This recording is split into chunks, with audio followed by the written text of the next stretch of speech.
Wow. Anong meron? Bakit ang daming tao? Eh, hindi pa open ang store. Parang alam ko na kung bakit, ma'am. Ayun, oh. Kaya pala.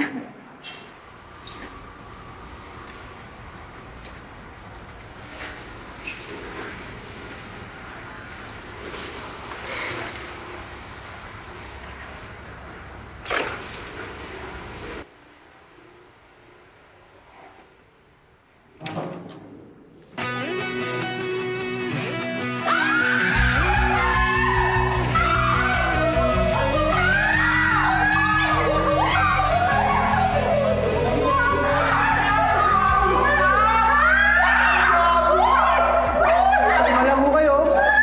Pasensya na, magbubukas pa lang kami, ha? Buksan ko lang ho. Hintay lang, teka lang ho.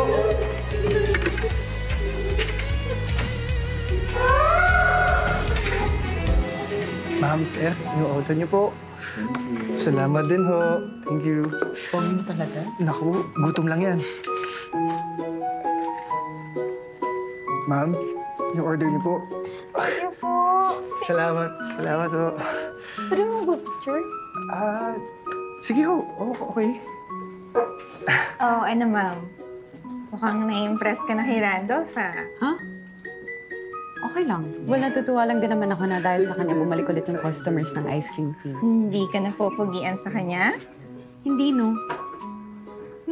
Sakto lang. Oh, shoot. Kahit konti? Bumalik ka na nga sa trabaho. Yes, ma'am. Sige, ma'am. Sorry. Salamat. Thank you po.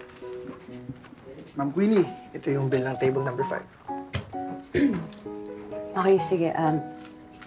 Balik ka na sa trabaho mo.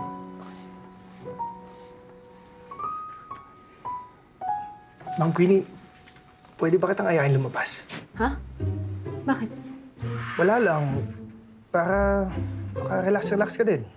Tsaka, di ba, deserve ko naman ng bonus dahil sa akin, dumami yung mga customer natin. Isipin mo na lang ito na yung pabonus mo sa akin. Sige, okay lang Hindi. kung ayaw, no? Okay lang. Payag ako. Basta after na ng closing natin. Talaga? Yes! Mamaya, mama.